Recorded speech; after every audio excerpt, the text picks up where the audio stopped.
Sarapan mie. Ya, Anda tidak salah dengar. Inilah salah satu kebiasaan unik orang Medan. Menjadi raja makan di pagi hari, kebiasaan ini bahkan lahir dari tradisi turun-temurun. Sampai-sampai rasanya pagi tak lengkap tanpa kehadiran mie. Seperti apa kisahnya?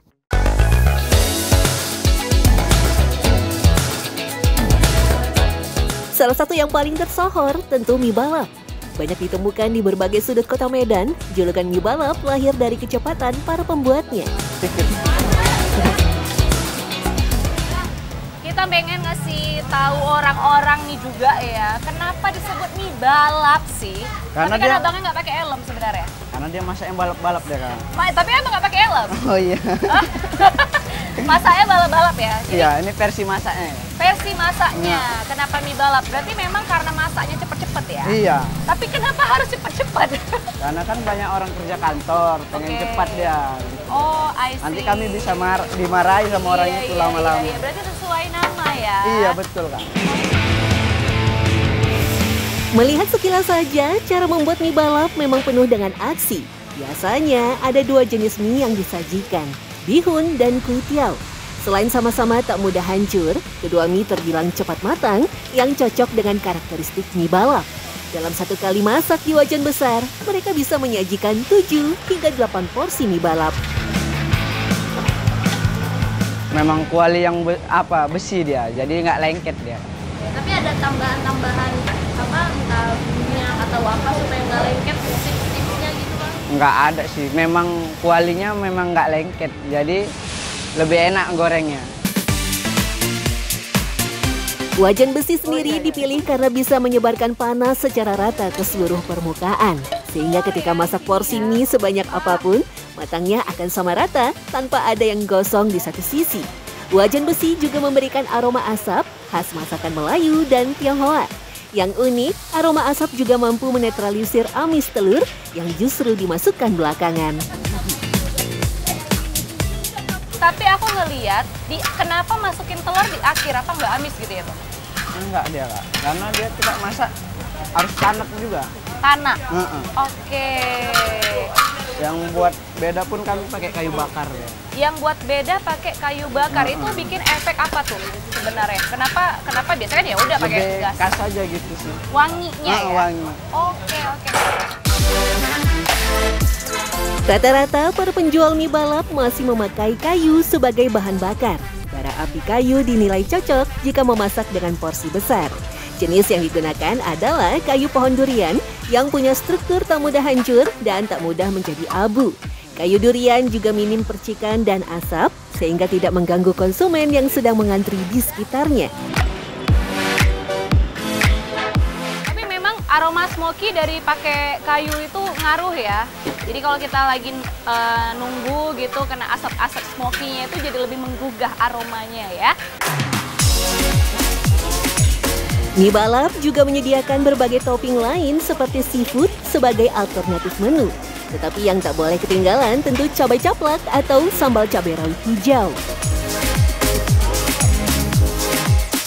Memang udah turun-temurun cabenya udah kayak gitu juga. Jadi itu yang dicari. Kadang kalau cabai kami habis, orang mau nggak beli dia, nggak jadi beli.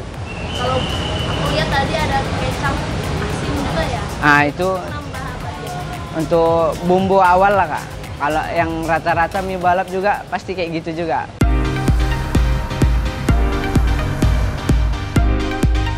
Tak cukup dengan mie balap, Medan juga punya menu sarapan berbasis mie lainnya. Ini dia mie sop. Ya, alih-alih ditumis atau digoreng, sajian yang satu ini memang punya kuah segar sebagai ciri khasnya. Kenapa sih ini disebut namanya mie sop gitu Pak? Karena kuahnya banyak itu mungkin orang bilang mie sop karena bercampur daging. Oh. Sebenarnya pun ada yang bilang pun bakso. Iya. Karena ada baksonya. Karena ada baksonya. Iya, Kan. Tapi mungkin kenapa mie sop itu karena kuahnya lebih ngaldu kali ya Pak ya. Jadi kayak kuah sop gitu dikasih disiram ke mie kali ya Pak ya. Betul. Sekilas, hidangan mie berkuah dengan topping daging dan aneka jeroan ini memang nampak seperti perpaduan bakso dan sop. Varian mie-nya pun lebih banyak, dari mulai bihun, kuitiau, sampai mie kuning. Mie cukup direndam sesaat dengan air panas untuk kemudian dicampurkan dengan kuah. Memakai rempah jahe sebagai bumbu dominan, kuah mie sop terasa sangat hangat di perut dan cocok disantap saat pagi hari. Kuahnya ini sendiri Pak, selain pakai bumbu, apakah ini memang ada kayak lama masak tulang atau daging? Nggak ada. Memang pure bumbu berarti bumbu ya? ya, langsung kita masukkan aja daging-dagingnya ini ke dalam tong ini. Jadi biar menyatu dia. Ngaldu juga Ya, berarti ya, dari betul. daging-dagingnya ini ya Pak ya? Betul. Wih. Untuk menghasilkan kaldu yang pas, tulang sapi biasanya direbus selama kurang lebih 4 jam. Kemunculan mie sop sendiri diyakini telah ada sejak setengah abad silam. Karena kalau mie sop Jawa ini dia bawaan dari Jawa, Mbak. Jadi karena memang digabungkan, jadi ya gabung sama Medan lah. Dulu kan rata-rata kalau yang nama mie sop kita pakai ayam.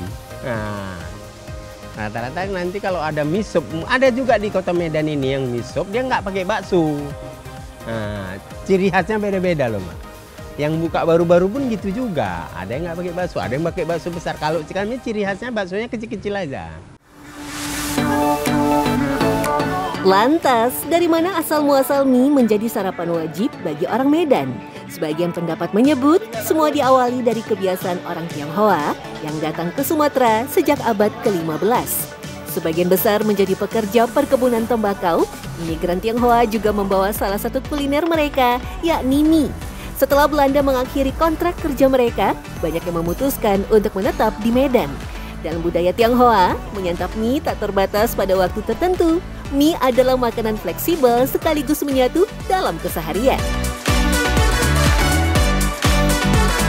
Pada umumnya nilai praktis, karena di kota Medan sendiri maupun di wilayah-wilayah periferi kota Medan, ya, memasak mie itu dikenal lebih cepat daripada penyajian makanan lain.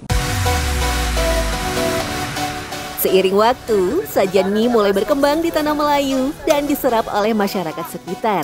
Bahkan, kebiasaan sarapan dengan mie juga mulai berkembang sejalan dengan makin banyaknya kedai mie di kota Medan.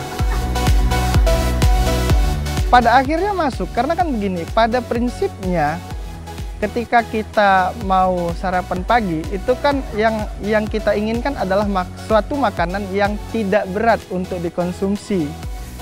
Kalau dia nasi, lontong dan sebagainya, itu kan dianggap sebagai varian makanan berat.